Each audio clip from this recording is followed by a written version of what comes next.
আপনাদের সামনে নতুন একটা ভিডিও নিয়ে চলে আসলাম। এটা একটি 500 লিটারের ট্যাঙ্কি। এখানে এর আগে অটো লাগানো ছিল। অটোটা যে কোনো কারণে অটোটা ফল্ট হয়েছে। ফল্ট হওয়ার কারণে অটোটা খুলে ডাইরেক্ট করে রেখে দিছে। আমাকে পরে ডেকে নিয়ে আসছে অটোটা ঠিক করার জন্য। পরে আমি অটোটা কানেকশন দিচ্ছি। দেখতে থাকুন কিভাবে আমি এই ট্যাঙ্কির অটোটা কানেকশন দেই। এই অটোটা আগেই লাগানো ছিল, যে কোনো কারণে এটা বন্ধ হয় নাই, সেই কারণে এটা আবার খুলে ডাইরেক্ট করে সুইচ দিয়ে অন অফ করছে। আমি এখন এটাকে আবার নতুন করে কানেকশন করে দেব। কানেকশন করে দেখি এটা চলে কি চলে না, অটোটা ভালো আছে কি ভালো নেই। চলেন দেখে আসি কানেকশন দেওয়ার পরে যে অটোটা ভালো আছে কি ভালো নাই। দেখতে থাকুন আমি কিভাবে এটাকে কানেকশন দেই। এটাকে আমি এখন কানেকশন দিচ্ছি। এই অটোর ভিতরে যে 3টা তার আছে, 3টা তারের ভিতরে আপনাকে 2টা তারে কানেকশন দিতে হবে, আর একটা তার আপনার বাড়তি থাকবে, এটা বাদ। দেখতে থাকুন আমি এই যে কানেকশন দিচ্ছি। কানেকশন দেওয়ার পরে আমি অটোটা চেক করব। চেক করার পরে আমি দেখব যে অটোটা ভালো আছে কি না। আমি এই যে অটোটা চেক করতেছি।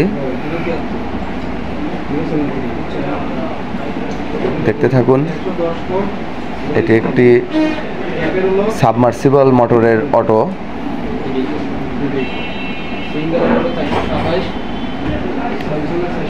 আমার মনে হচ্ছে অটোটা ভালো। হ্যাঁ, এই যে দেখতেছেন যে পানি উঠতেছে, ট্যাঙ্কিতে ফুল পানি আছে, সেজন্য আমি এখন পানি আর তুলব না। অফ অন হবে, এই যে অন হলো, দেখতেই পাচ্ছেন অফ হয়ে গেল। অটোটা ঠিক হয়ে গেছে।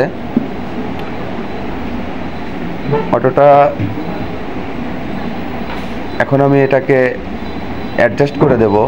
এটা অ্যাডজাস্ট নেই। এই যে দেখতেছেন যে অটো সাইডে যে প্লাস্টিক এইটা যে দেওয়া আছে, এটা লেভেল ঠিক করার জন্য এটা দেওয়া হয়, যে আপনার ট্যাঙ্কিতে আপনি কতটুকু পানি তুলবেন, কতটুকু পানি থাকতেই আবার আপনার মোটর চালু হবে, এটা লেভেল করে এই প্লাস্টিক।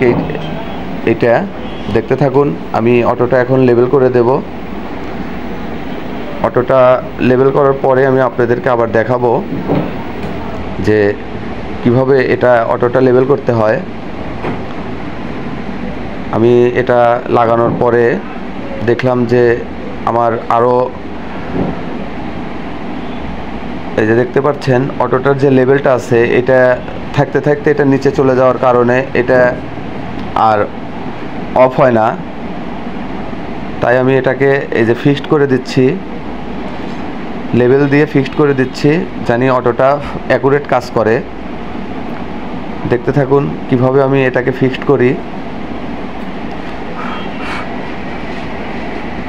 এটা ফিক্সড হয়ে গেলেই অটোটা ঠিক হয়ে যাবে। আমি ট্যাঙ্কিটা আটকে দেব। ওকে, এই যে দেখতে পাচ্ছেন